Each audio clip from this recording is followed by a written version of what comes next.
کے دن کی عظمت اور برکت جاننے کے لیے ناظرین چند ایک چیزیں میں آپ کو عرض کرتا ہوں۔ ہم نے پیر کے دن کو کیسے گزارنا ہے، کون کون سے وظائف پڑھنے ہیں اور کون کون سے اعمال کرنے ہیں۔ سب سے پہلے تو پیر کے دن کے چند تاریخی نسبتیں، چند خصوصیات میں آپ کو بتاتا ہوں کہ حضرت سیدنا ادریس علیہ نبینا علیہ الصلوۃ والسلام کو پیر کے دن ہی آسمانوں کی طرف اٹھایا گیا اور آپ جنت میں داخل ہوئے۔ حضرت سیدنا موسیٰ علیہ الصلوۃ والسلام کے بارے میں آتا ہے کہ پیر کے روز کوہ طور پر آپ تشریف لے گئے، اور پیر کے دن کے بارے میں آتا ہے کہ اللہ تعالیٰ کی وحدانیت کی دلیل پیر کے دن نازل ہوئی۔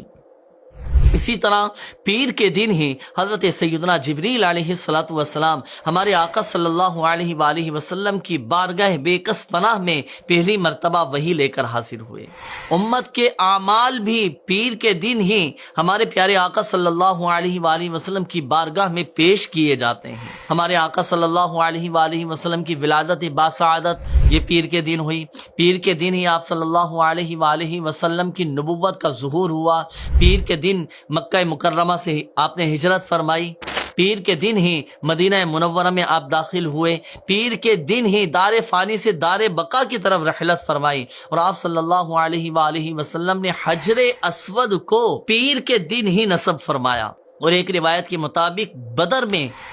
میدان بدر میں فتح بھی پیر کے دن ملے، اور پیر کے دن ہی قرآن پاک کی وہ سورہ مائدہ بھی پیر کے دن ہی نازل ہوئی۔ تو ناظرین یہ کچھ خصوصیات تھیں۔ اب آئیے ناظرین پیر کے دن کون سے اعمال کرنے ہیں، آئیے وہ میں آپ کو عرض کرتا ہوں۔ حدیث پاک میں ہے کہ جو شخص بروز پیر سورج بلند ہوتے وقت، یعنی طلوع آفتاب کے وقت، جب سورج طلوع ہو جائے نا،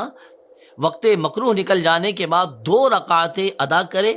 اور ہر رکعت میں ایک بار سورہ فاتحہ، ایک بار آیت الکرسی، ایک بار سورہ اخلاص قل هو اللہ احد شریف، اور ایک بار معوذتین یعنی سورہ فلق اور سورہ ناس یہ پڑھے۔ پھر سلام پھیرنے کے بعد 10 بار استغفار کرے، اللہ پاک کی بارگاہ میں اپنے گناہوں کی معافی چاہے، اور 10 بار مجھ پر درود پاک پڑھے تو اللہ پاک اس کے تمام گناہ معاف فرما دے گا۔ اسی طرح جو پیر کی رات شب پیر 4 رکعت نماز پڑھے، پہلی رکعت میں ایک بار سورہ فاتحہ اور 10 بار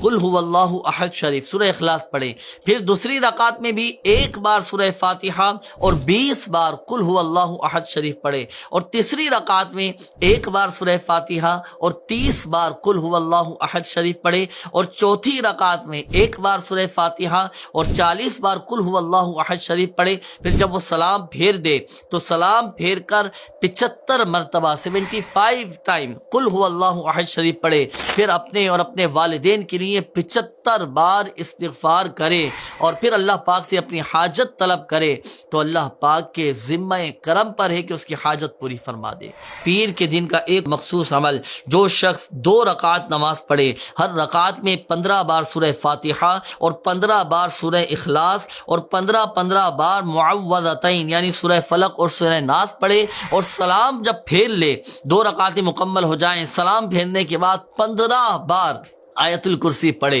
اور پھر 15 بار اللہ پاک سے استغفار کرے، تو اس کے لیے بڑا عظیم ثواب اور بہت بڑا اجر ہے۔ کل قیامت کے دن ایک ایک نیکی کو ہم محتاج ہوں گے، تو دنیا میں ہم نیک اعمال کی کثرت کریں، نوافل کا اہتمام کریں، اور سب سے بڑھ کر یہ کہ فرائض اور واجبات کی پابندی بھی ہو۔ انشاءاللہ الکریم اللہ کی رحمت سے ڈھیروں ڈھیر برکتیں حاصل ہوں گی۔ اب آئیے میں آپ کو عرض کرتا ہوں کہ پیر کا دن ہم نے گزارنا کیسے ہے، کون سے اعمال ہم نے کرنے ہیں۔ تو پیارے اور محترم اسلامی بھائیوں، پیر شریف کو ہمارے پیارے آقا صلی اللہ علیہ وآلہ وسلم سے نسبت کی وجہ سے بہت زیادہ شرف حاصل ہے۔ ممکن ہو تو پیر کا روزہ رکھ لیجئے، کہ پیر شریف کا روزہ رکھنا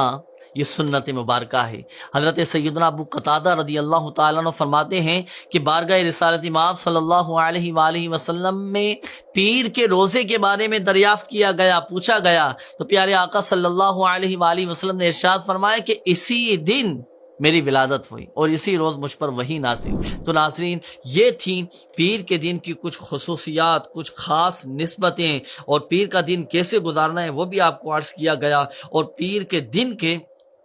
جو اعمال جو نوافل آپ کو بتائے گئے خصوصیت کے ساتھ پیر کے دن، اسی طرح کچھ شب پیر کے بھی تھے، تو یہ ضرور ادا کیجیے گا، انشاءاللہ الکریم اللہ کی رحمت سے برکتیں حاصل ہوں گی۔